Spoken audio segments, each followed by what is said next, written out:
Hello and Fakhar रागले, मैं हूँ फ़खर यूसुफ़ज़ई और आप देख रहे हैं डिबेट विद फ़खर। आज की डिबेट में यकीनन बात करेंगे, मुख्तलिफ़ चीज़ें हैं, इश्यूज़ हैं, उस पे बात तो होगी, लेकिन बात करने के लिए मुझे जॉइन कर रहे हैं सीनियर एनालिस्ट हैं, एक्टिविस्ट हैं। आप सब जानते हैं डॉक्टर अमजद अयूब मिर्ज़ा साहब ने मुझे जॉइन किया। डॉक्टर साहब, thank you very much for joining the show. Thank you for having me. Doctor साहब, एक तो ये बताइएगा कि अभी कल परसों एक इंटरव्यू दिया है एक अरब टीवी को शहबाज शरीफ साहब ने। उस हवाले से हर कोई अपनी अपने हिसाब से बात कर रहा है। फॉरेन ऑफिस का भी एक स्टेटमेंट आता है। इंडिया की तरफ से तो खैर कोई अभी मुझे मेरी नज़र से कम कोई रिस्पॉन्स नहीं गुजरा। बट फिर भी कैसा देख रहे हैं कि वो जी कह रहे हैं कि कश्मीर इशू समेत हमें हर इशू पे बात करनी चाहिए, सोल्यूशन निकालना चाहिए, जंगें भी बहुत हो गई और भी बड़े सारे मसाइल हो गए, लेकिन क्योंकि दोनों नेबर्स हैं तो दोनों एक दूसरे से भाग नहीं सकते, कहीं जा नहीं सकते। देखिए, 2 बयान आए ना, एक तो ये है कि हम इंडिया के साथ बात करने के लिए तैयार हैं। उसके बाद थोड़े घंटों के बाद बयान आया कि जब तक 370 वापस नहीं होता हम कश्मीर से बात नहीं करेंगे।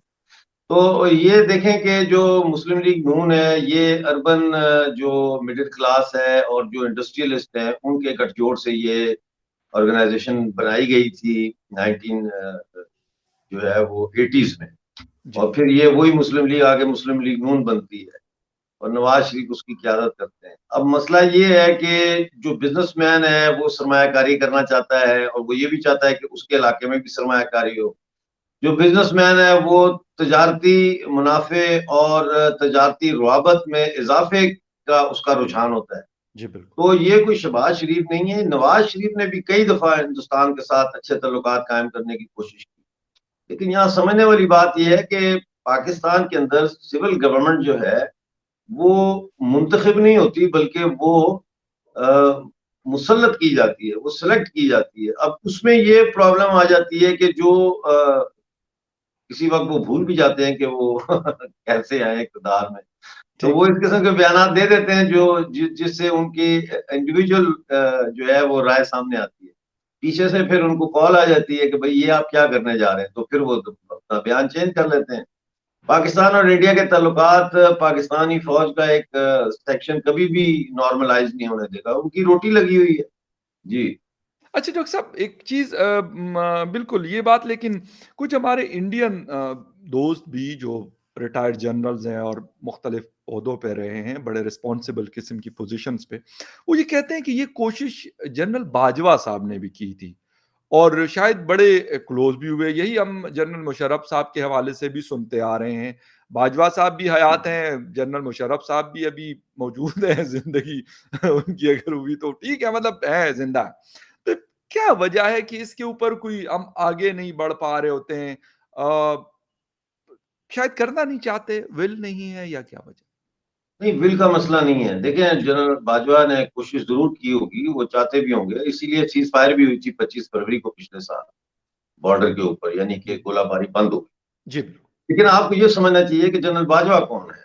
जनरल बाजवा उस इंस्टीट्यूशन का रिप्रेजेंटेटिव है जिस इंस्टीट्यूशन की बुनियाद उस नैरेटिव पे बनी है जो एंटी इंडिया नैरेटिव और टू नेशन थ्योरी के नैरेटिव पे है। तो जनरल बाजवा साहब भी अगर किसी वक्त भूल जाते हैं कि वो उस नैरेटिव के रिप्रेजेंटेटिव हैं, तो कलेक्टिव जो मिलिट्री की जो थॉट प्रोसेस है या कलेक्टिव विजडम जो है वो फिर आड़े आ जाती है उनके, और वो नहीं कर सकते।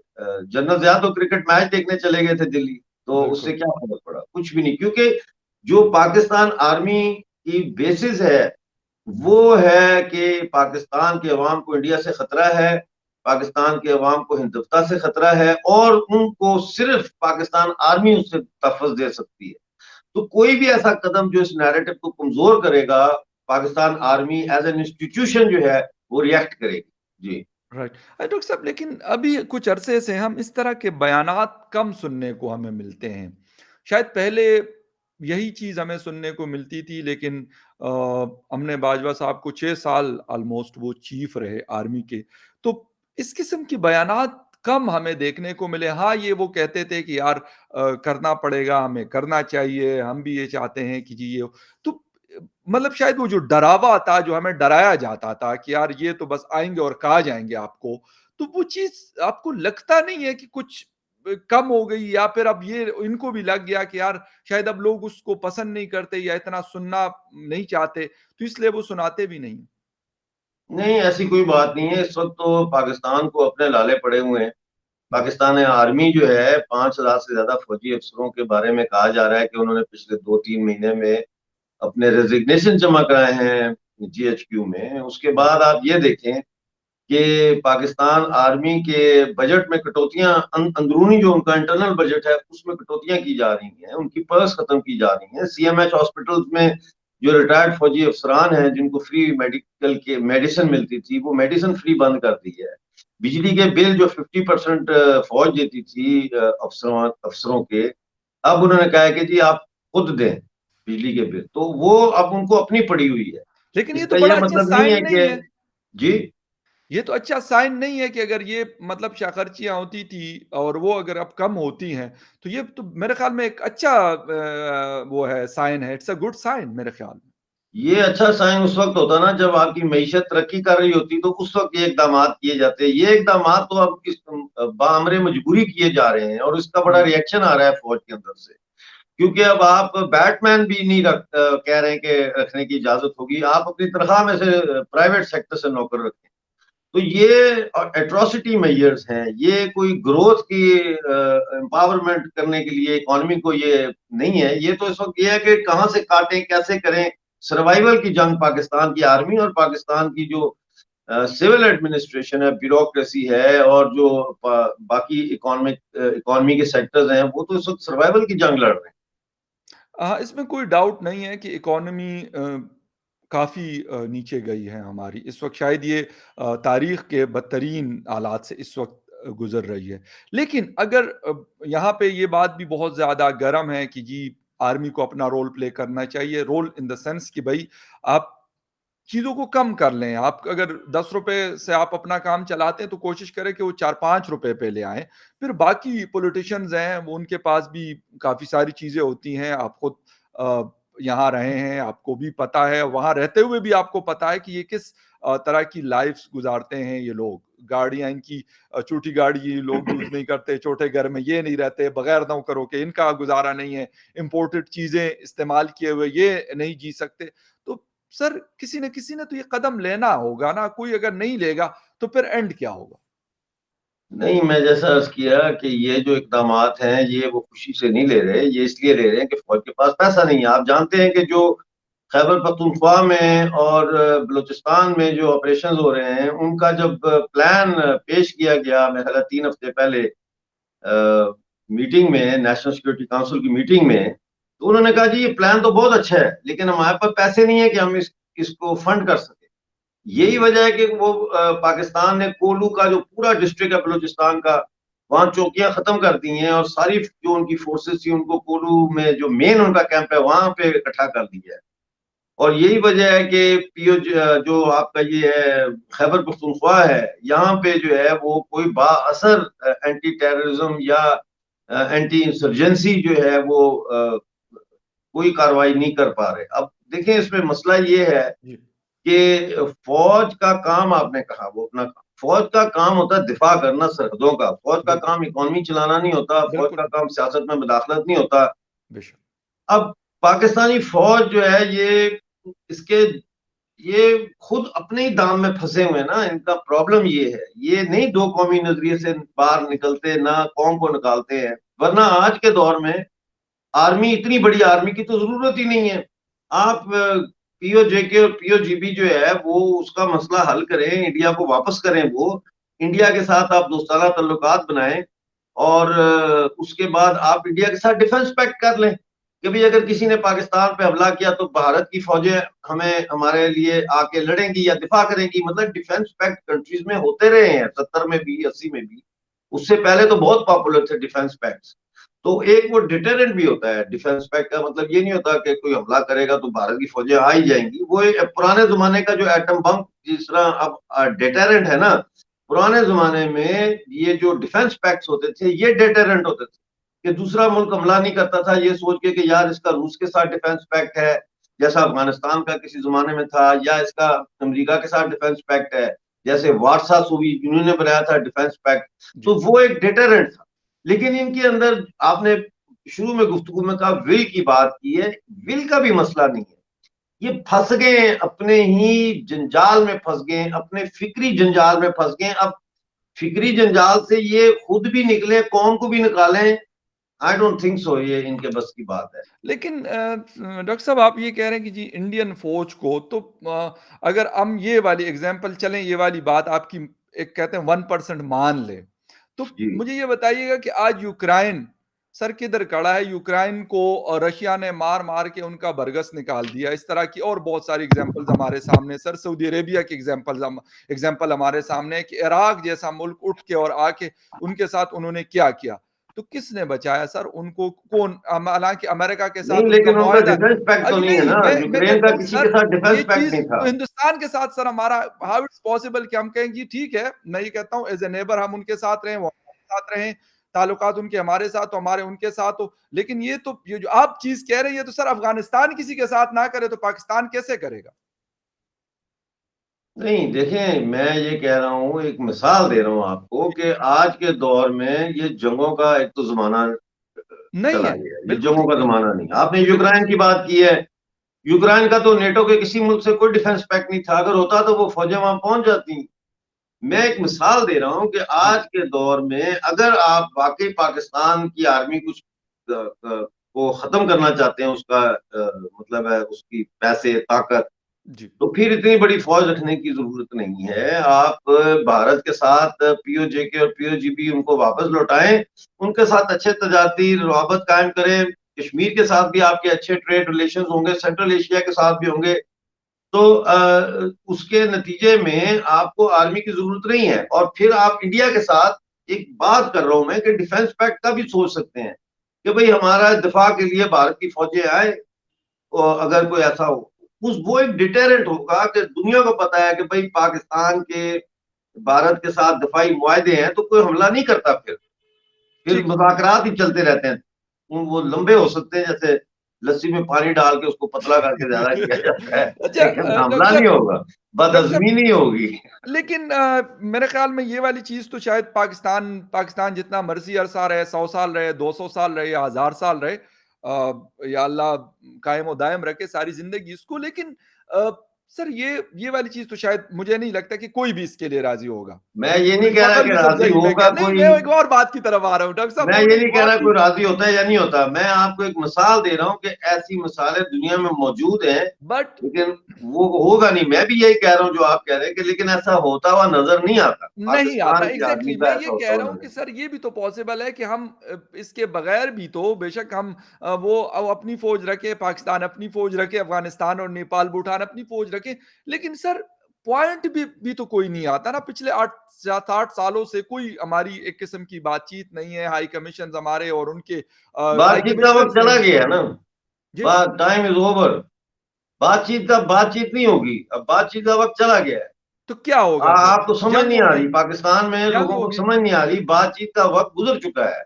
नहीं अब तो सर बातचीत जंग करेंगे, क्या सिर्फ़ ये है करेंगे? सरेंडर, पाकिस्तान आर्मी सिर्फ़ अब सरेंडर करे, बलूचिस्तान में सरेंडर कर दे, बलोचों के आगे और पीओजेके में बाहर लाइन ऑफ कंट्रोल पर भारत के आगे सरेंडर करके हथियार डाल दे। इसके अलावा पाकिस्तान आर्मी की कोई बचने की मुझे सूरत नज़र नहीं आ रही। आप सर तो ये बात याद रखिएगा। मैंने 11 साल नहीं पहले कहा था, आर्टिकल लिखा था, गूगल पे चले जाएँ वहाँ आपको मिल जी। जाएगा।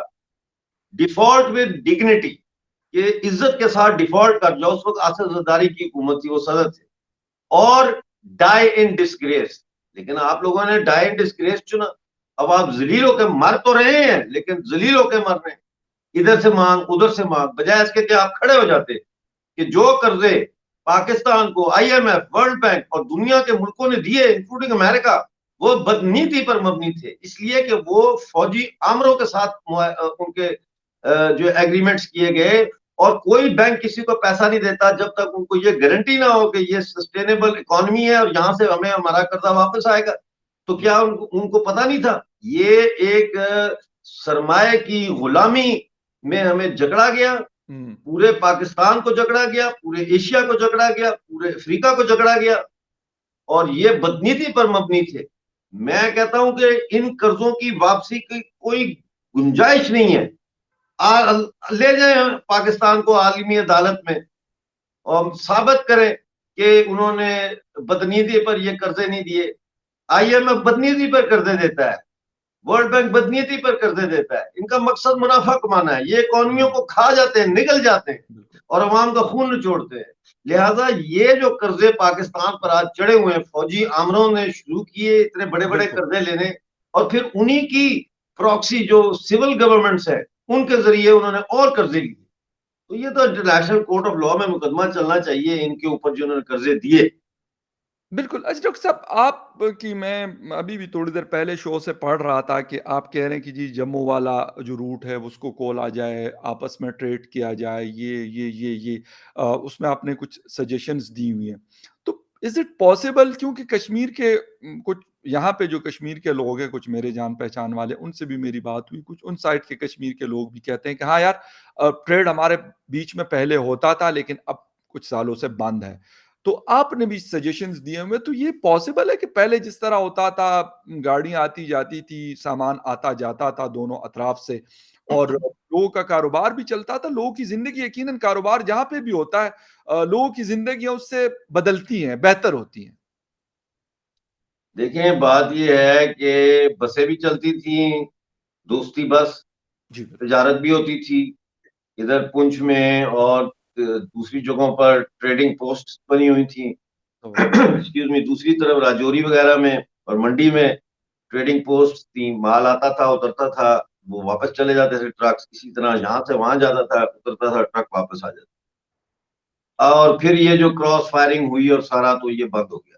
अब बिल्कुल। तो पिछले साल 25 फरवरी से लाइन ऑफ कंट्रोल पर सीज फायर है, जी बिल्कुल। और अब इस 25 को एक साल हो जाएगा, जी फरवरी को। तो अब दूसरी तरफ ये है, मैंने तो ये सच्ची बात है, जो मैंने ये बयान दिया है जो आज छपा है सारे अखबारों में, जी बिल्कुल। वो बयान का मकसद अपनी कौम को बचाना है। देखें, इस वक्त हमारे जो पीओजेके के लोग हैं भूखे मर रहे हैं। एक बंदा 16 जनवरी को क्यू में खड़ा था आटा लेने के लिए, हार्ट अटैक हुआ उस बूढ़े आदमी को, वो मर गया वहां। बिल्कुल। बिल्कुल। 20 तारीख को, परसों यानी कि नग्याल में बहुत बड़ा मुजाहरा हो रहा है, और वो कह रहे हैं कि हम लाइन ऑफ कंट्रोल की तरफ जाएंगे। इसी तरह और जगहों पे 740 किलोमीटर का जो हमारा बॉर्डर है, लाइन ऑफ कंट्रोल जिसको जी कहते जी हैं, बिल्कुल। उसके मुख्तलिफ जो पॉइंट्स हैं, वहां से अब लोग ये सोच रहे हैं कि हम पैसे लेके बॉर्डर लाइन ऑफ कंट्रोल पे जाएं और इंडिया को कहें कि आटा लाओ हम खाएं। तो ये जो मैंने बयान दिया है, ये इस बैकग्राउंड में दिया है कि कम से कम हमें आटा तो हम चलो, ये पाकिस्तान से नहीं आटा आ रहा, हमारा आटा भी ले गया पाकिस्तान फ्लोर मिलों से निकाल के, जी तो पंजाब में, तो कम से कम हम लाइन ऑफ कंट्रोल पे जाके मंडी से, राजौरी से बिल्कुल। हमें इजाजत दो कि हम वहां से कम खाने की चीजें तो लेके आए, लोग भूख से मर रहे हैं। तो बिल्कुल। इसलिए मैंने कहा है कि ये ट्रेड रूट्स जो है इनको फौरी तौर पर खोला जाए, और आज मैंने ये अपील भी की है कि भाई इसके ऊपर संजीदगी के साथ भारतीय सरकार भी गौर करे, पाकिस्तानी सरकार भी गौर करे, बिल्कुल। पीओजेके की सरकार भी गौर करे, और ये ट्रेड रूट खोलो। ये इस वक्त जो पीओजेके में कम से कम हमें बहरान का सामना है, ये तो ये कम से खत्म कम हो फूड जाएगा। क्राइसिस पे तो हम काबू पाएं किसी न किसी तरह से। बिल्कुल, डॉक्टर साहब ये बड़ी इम्पोर्टेंट आपकी बात है, बिल्कुल सही है, और यही कुछ गिलगित के दोस्तों ने कुछ दिन पहले यही बात बताई मुझे, कुछ दोस्तों से बात हुई। वो यही कह रहे थे कि यार हम ठीक है, हम जिसे कहते हैं पुरअमन किस्म के लोग हैं, बड़े हाइली एजुकेटेड लोग रहते हैं जीबी के अंदर। लेकिन जब चीज़ें आपको बेसिक चीज़ें यानी खाना सबके लिए होता है, कोई भी जानदार है, पौधा है, जानवर है, इंसान है, उसको खाना चाहिए।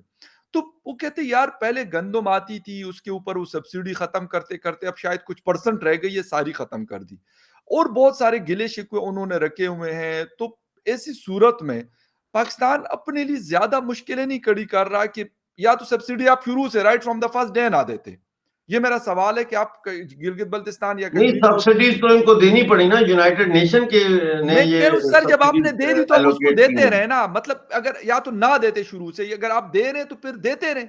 ये फिर उन लोगों का एक राइट है। आज वो लाजमी सी बात है, जिस तरह आप बता रहे हैं कश्मीर के लोग कि वो कह रहे हैं यार हम जाके हिंदुस्तान से आटा खरीद लेते हैं, वहां पे उनके पास गंदम काफी अपनी जरूरत से बहुत ज्यादा है। अब गिलगित बल्तिस्तान के लोग कल को कहेंगे कि यार हम भी चाइना या फिर इंडिया के साथ अगर कोई बॉर्डर क्रॉसिंग है तो वहां से ले लेंगे। तो हम कर क्या रहे हैं सर? देखिए, बात यह है कि गिलगित बल्तिस्तान का जो, और पीओजेके में 42 चीजों के ऊपर, 42 चीजों के ऊपर सब्सिडी इन्होंने खत्म की है। हम्म। इसी तरह गिलगित बल्तिस्तान में इन्होंने आटे की सब्सिडी खत्म की है और 8 लाख बोरी सालाना इन्होंने हमारी काट ली। जी, अब मसला ये है कि ये सब्सिडीज हम पर कोई आसान नहीं है। हम एक बिल्कुल, मुतनाज़ा इलाका है और यूनाइटेड नेशन ने ये सब्सिडीज हमें सैंक्शन की हुई है बिल्कुल ठीक है, और पाकिस्तान की ड्यूटी है कि वो हमें जो है ये प्रोवाइड प्रोवाइड करे। करें। ठीक है ना? जी, बिल्कुल, क्योंकि यूनाइटेड नेशन ने पाकिस्तान के ज़ेरे इंतज़ाम इसको कहते हैं। हम बिल्कुल तो ठीक। मकबूजा जम्मू कश्मीर कहते हैं और मकबूजा जी, गिलगित बल्तिस्तान कहते हैं। जी, जी, बिल्कुल। लेकिन यूनाइटेड नेशन की जुबान में इसको कहते हैं Pakistan administered Jammu Kashmir and Pakistan administered Gilgit Baltistan. जी, ठीक है ना? जी, जी, अब मसला ये है कि आपने सब्सिडीज क्यों बंद की? इसलिए बंद की कि पहली बात तो ये है कि आप हमें एज अ कॉलोनी समझते हैं और आप धड़ाधड़ जो है वो लूटमार करते हैं हमारे दरख्तों की, जंगलात की, दरियाओं के पानी के रुख मोड़ के पंजाब की तरफ। आपने हाइड्रो पावर प्लांट्स बना के पंजाब को बिजली सप्लाई कर रहे हैं आप। हमें बिजली आ नहीं रही। मंगला डैम पे वादा किया था अयूब खान ने कि जब ये पूरा हो जाएगा तो आपको 300 जी, मेगावाट जो आपकी जरूरत है फ्री बिजली देंगे। आज हम पाकिस्तान से ज्यादा महंगी बिजली हमें दी जा रही है। बेशुमार मसाइल है। इसका हल पाकिस्तान के पास नहीं है और पाकिस्तान से मैं अब ये कहता हूं कि ये जो नारा है ना कि आटा दो पाकिस्तान से या लोड शेडिंग खत्म करो, ये नारे बेकार है। इसलिए कि पाकिस्तान आटे के बुरान में खुद फंसा हुआ है। पाकिस्तान आटा नहीं दे सकता हमें। जब एक शख्स कोई चीज हमें दे ही नहीं सकता तो उसे मांगे किस लिए? पाकिस्तान के अंदर इलेक्ट्रिसिटी का बुहरान इतना ज्यादा है कि पाकिस्तान अपनी इलेक्ट्रिसिटी उसकी सनतें बंद हो रही है फैसलाबाद में, कराची में, हर जगह। तो हमें कहा हमारी बिजली कहां से देगा हमें? लिहाजा अब नारे जो है वो ये होने चाहिए कि surrender surrender Pakistan army surrender. अब पाकिस्तान आर्मी को सरेंडर करना चाहिए। 22 अक्टूबर 2023 जैसे जैसे नजदीक आएगी आप ये सरेंडर की आवाज इसमें इजाफा होता चला जाएगा। सरेंडर करें, हमारी जान छोड़ें। हम वापस अपने जो पुरखे हैं उनके साथ जम्मू कश्मीर और लद्दाख में मिले और इंडिया की के साथ जुड़े और कम से कम जो है वो हमारे रास्ते खुले। जी। चलें डॉक्टर साहब, थैंक यू वेरी मच। आपका ये जो डिमांड्स हैं, यकीनन लोग देखते होंगे, लोग सुनते होंगे। होता क्या है, अब क्योंकि गिलगित-बल्तिस्तान और कश्मीर के अंदर बहुत सारे लोग रहते हैं, वो क्या डिमांड करते हैं और करते हैं, जो आप कर रहे हैं, वो भी यही डिमांड करते हैं या नहीं करते, ये आइंदा वक़्त बताएगा। लेकिन पॉलिसी को क्लैरिटी लानी पड़ेगी और जो जिसका भी राइट है, बलोच का है, पश्तून का है, सिंधी का है, पंजाबी का है, कश्मीरी का है या गिलगित-बल्तिस्तान के किसी इंसान का है, सबको मेरे ख़्याल अपने हिसाब से उनको अपनी चीज़ें, उनका राइट पहले है उन चीज़ों पे। उसके बाद अगर मैं इस्लामाबाद में रहता हूँ, तो उसके ऊपर मेरा हक बाद में आता है। स्कर्दू के लिए जो चीज़ है, स्कर्दू वाले का हक मेरे पहले। नजदीक तो आपका हक सबसे पहले आता है। थैंक यू सर, बहुत मैं शुक्रिया। तो मेरे और पास कश्मीर अगर आप मेरे साथ हो तो मेरे पास 2 रोटियां हो तो बड़ी मैं मेहर दोनों रोटियां आपको डॉक्टर दूंगा और साहब, कहूंगा आप खा लो जितना खाना है, जो डॉक्टर बचेगा साहब मैं खा बहुत लूंगा। शुक्रिया। मैं बिल्कुल आपकी आप इसकी बड़े कदर नफीस करता हूँ। आदमी हैं। और मंगला डैम हो या फिर नीलम झेलम हो, उसके लिए उससे पहले बिजली मेरे ख्याल में कश्मीर के अवाम को दी जाए। बाद में अगर मेरे लिए बचती है तो वो मुझे सेल करना अगर चाहता है तो ये उसकी मर्जी है, ये उसका राइट बिल्कुल। है। थैंक अगर नहीं देना वो मुझे चाहता तो मैं कोई उनके साथ जबरदस्ती नहीं कर सकता कि नहीं नहीं ये बिजली आप मुझे दोगे, मैं ही इसको सेल आउट करूंगा, ये मेरा हक नहीं है। इसी तरीके से बाकी भी मिनरल्स के ऊपर। डॉक्टर साहब, once again thank you very much for joining the show and viewers, thank you very much for watching debate with Fakhar Yusuf. किसी और डिबेट में फिर मिलेंगे, तब तक के लिए take care and bye. Thank you.